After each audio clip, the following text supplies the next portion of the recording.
primul lucru la care ne gândim, stimulați de lectura acestei cărți. Eu am citit cu atenție, cu foarte multă atenție, o parte din studii și vreau să spun că am fost bucuros să mă întâlnesc cu mesajul lor și în același timp am fost, la rândul meu, chemat la o interogație.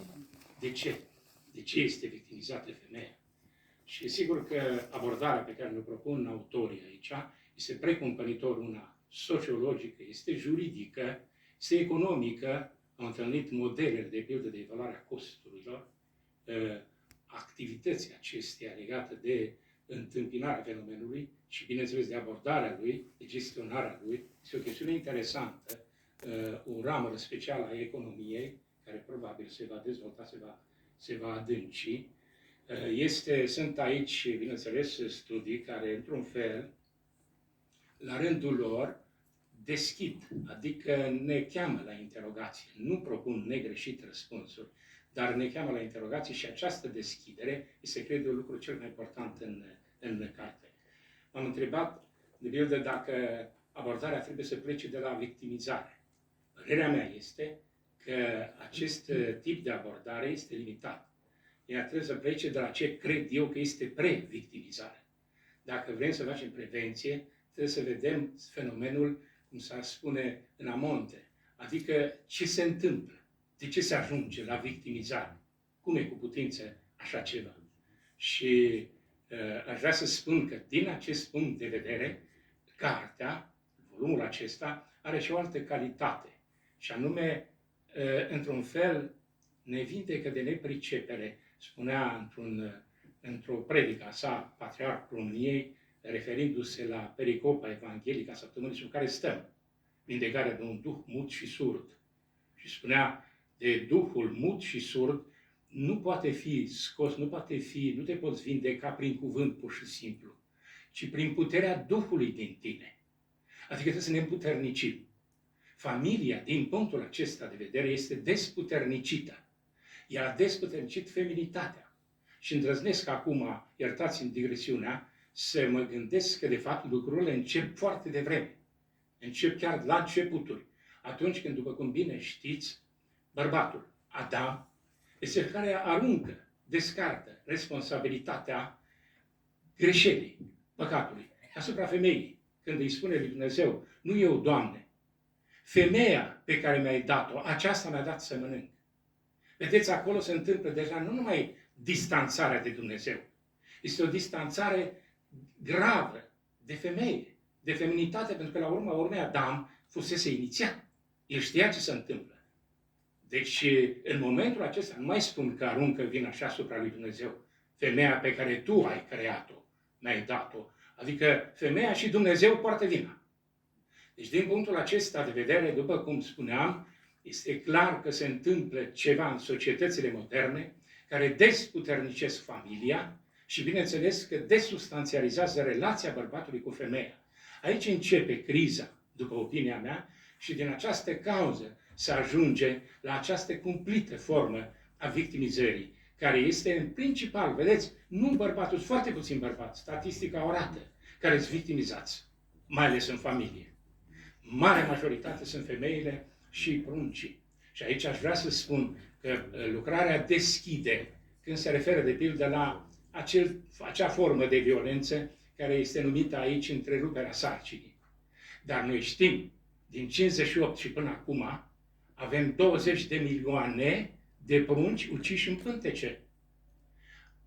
Nu e prevăzută în legislație chestiunea aceasta la categoria violenței domestice. Dar, stimați colegi, știți foarte bine, filmul acela făcut de american este filmat strigătul mut al pruncului când se apropie forcepsul de el. Și cine l-aude? Nici chiar mama nu l-aude. Vedeți ce criză teribilă! Nu l-aude nimeni în univers. Este un strigăt mut. Cine răspunde? Cine îl apără pe prunc? Aici avem una dintre expresiile acestei crize de care vorbeam. Adică aici putem înțelege ce se întâmplă, sau și aici, ce se întâmplă sau ce ar trebui să cuprindem în noțiunea aceasta, în conceptul acesta de previctimizare. Feminitatea intră într-o societate previctimizată. Pur și simplu. De ce spun eu femeia și feminitatea? Pentru că societatea e făcută cu războaiele ei, cu comerțul ei, cu economia de bărbați. O spune Traian Brăileanu într-o superbă carte, Teoria comunității omenești. Bărbații fac războaie, bărbații fac comerț și creează incoerență în societate. Femeia este responsabilă pentru coerența și armonia societății. Prin feminitate se asigură această armonie, această coerență, sinergia aceasta. Într-un roman al lui Rebreanu, Gorila, a trecut romanul acesta asta multă vreme needitat. De ce? Pentru că Rebreanu nu avea prima pagină, începutul. Și nu l-avea și până la urmă a editat volumul în clipa în care a înțeles că prima pagină este femeia, feminitatea, familia. Și cu asta a început romanul. Gorila fiind un roman despre putere. Și de aceea spuneam că este bolnavă lumea în privința puterii. Ce fel de putere vrea bărbatul? Ce fel de putere vrea omul modern? În societățile tradiționale, știți foarte bine, că lucrul cel mai important era buna rânduială. Adică în momentul în care cineva ar fi dorit să-și etaleze puterea, el căuta imediat răspuns în ceea ce era, într-un fel, rânduiala tradițională. Și în toate, de pildă, o femeie tradițională, dimineața, de exemplu, poate știți, poate nu știți, etnografii știu, în clipa în care, de pildă, ieșea în curte, se întorcea cu fața la răsărit, își făcea semnul crucii și începea ziua. Adică în legătură, în relație directă cu Dumnezeu. Așa încep ziua. Deci, din punctul acesta de vedere, în clipa în care s-a produs secularizarea la scară uriașă, planetară, s-a desputernicit și omul, s-a desputernicit și feminitatea. Responsabilitatea, după părerea mea, umila mea părere, o poartă masculinitatea în lume. Pentru că prin bărbat pătrund toate incoerențele acestea, apropo de globalizare. Deci, dar sigur că lucrurile nu se depășesc numai prin bărbat, ci prin ceea ce Dumnezeu a creat, adică familia. Deci prin unitatea bărbatului cu femeia. Și a zis Dumnezeu să facem om după chipul și asemănarea noastră și a făcut Dumnezeu om după chipul și asemănarea sa, bărbat și femeie i-a făcut unitate. Ăsta e omul. Unitatea între bărbat și femeie. Ăsta e omul. Separați sunt jumătate. Deci aici trebuie căutată soluția. Și de aceea, cartea este extrem de importantă. Pentru că aduce întrebarea noastră ca sociologi exact acolo unde trebuie. La ce se întâmplă cu familia. De aici începe totul. Pe asta se întemeiază totul. Nu o spun eu. A spus un temeitorul sociologiei Auguste Comte. Elementul constitutiv al societății nu este individul. Că dacă numeri indivizii unul cu altul, ce să aduci? Doar buletinele la vot. Nu. Este compusă din familie. Pentru că acolo în familie este posibil și diversitatea și unitatea. Acolo poți să spui unul cu unul, fac unul. Nu fac doi. Adică o familie, o unitate, în trup și în suflet. Deci aici trebuie căutat răspunsul și cartea aceasta, de aceea am spus, ne vindecă de nepricepere. Are o importanță și din acest punct de vedere spiritual.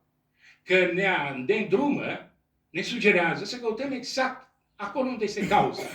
Și autorii, de pildă, cercetează factorii extrafamiliari, nivelul de trai, educația, alcoolul, etc., etc. Dar recunosc că niciunul dintre aceștia nu sunt prin ei înșiși capabili să dea explicația. Și atunci ne propun, foarte interesant, ideea unei, cum s-ar spune, genezei contextuale, un fel, dacă vreți, de turbulență contextuală. Deci întâi este degradat contextul și după aceea urmează celelalte. Căci dacă ești sărac, dar contextul e bogat, adică are intensitate spirituală, morală, nu se produce violența domestică. Și ești bogat și se produce violența domestică. De ce? Păi pentru că tu ești plecat, cum se spune, totdeauna de acasă. Tu nu ești niciodată acasă. Chiar și atunci când ești în casă, ați văzut, zice, a venit de la 5 în casă, da, dar ele fie la televizor, fie cu asta în mână, astfel ăsta din buzunar, el a devenit noul Dumnezeu și amuțește. Deci, practic, se neacă acolo. Nu e în familie. Marea problemă este că suntem foarte rar în familie. Adică în această unitate. Și de aceea consider că această carte este o invitație excepțională. Nu numai la cercetare, la cunoașterea fenomenului, ci este o invitație la bună întrebare. Deschiderea în întrebare. Și încă un lucru, și cu asta închei. Vreau să spun, lumea Toată lumea crede că știe despre ce e vorba. Am mai spus lucrul acesta, o întâmplare extraordinar de interesantă, pe la începutul anilor după Revoluție, consulul României de Japonia l-a rugat pe unul dintre marii specialiști japonezi să vină în România și să vadă, să evalueze starea României, ce șanse are România. Și a venit consulul japonez în România și s-a întors foarte rapid, peste o săptămână. I-a spus, l-a întrebat consul, ce părere aveți, domnule profesor? România nu are nicio șansă. De ce, domnule? Sunt prea mulți deștepți. Nimeni nu vrea să învețe. Toți știu de toate. Ai văzut, dacă ești puțin răcit cum sunt eu acum, întreabă-l pe cel de lângă tine, spune ce medicament să iei. De unde? De la fotbal până la medicină, puțin toți la toate. Când am început o cercetare în Dolj, cineva, un sociolog, s-a dus acolo și a spus, și ce nevoie aveți? Că știți și voi chestiile astea. Păi da, dar le știm incomplet. Le știm așa, bâșbâind, aproximând. Asta e calea, cercetarea. Deci, din punctul acesta de vedere, cartea ne vindecă de nepricepere. Este un exemplu de metodologie, de rigoare, de evaluare și de îndrumare. Este în același timp un îndrumător și metodologic, și teoretic, și spiritual. Îi felicit pe autor și pe doamna profesor în mod special că a coordonat și a lansat această serie. Mulțumesc!